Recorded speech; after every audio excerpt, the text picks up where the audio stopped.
कामगारांचा मोर्चा आणण्याचं कारण एकच आहे की महानगरपालिकेने नवीन कॉन्ट्रॅक्टर आणलेला आहे, चेन्नई पॅटर्न म्हणून सुमित नावाचा कॉन्ट्रॅक्टर आहे।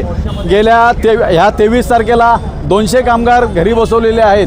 ह्या 30 तारखेला संपूर्ण जो ठेका आहे सिक्युअर वनचा तो संपुष्टात येणार आहे। मग त्यामुळे हे कामगार बेरोजगार होणार आहे।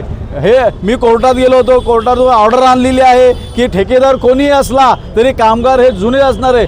पण हा जो नवीन चेन्नईचा पॅटर्न आहे त्याला एवढा महाग झालेला आहे की तो जुने कामगार न घेता नवीन कामगार घेतो। जर ह्या जुने कामगार तरी घेतला नाही तर त्या चेन्नई पॅटर्नचा माज उतरल्याशिवाय आम्ही महाराष्ट्र नवरेसमध्ये राहणार नाही। की जवळजवळ 600 कामगार घरी बसवलेले आहेत, त्यांनी ड्राईव्ह घेतलेली आहे। ड्राईव्ह घेतल्यानंतर 1 रुपया टोकन ह्या कामगारांच्या अकाउंटला सुद्धा आलेले, पण गेला 1 महिना झालेला आहे हे कामगार घरी बसलेले, ना चेन्नईमध्ये राहिले ना सिक्युअर वनवाले राहिलेले आहेत।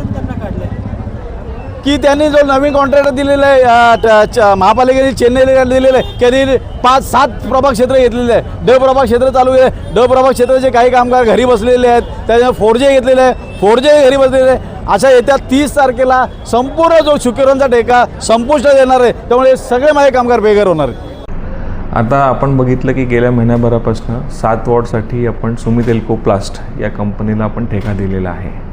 तर आता आपण हे बघतोय की बाबा याच्या आधी ज्या सफाई कर्मचारी आपल्याकडे काम करत होते त्यांची यादी संघटनेमार्फत आपल्याला प्राप्त झालेली आहे। ती यादी आपण सुमित एल्को प्लास्टकडे दिलेली आहे।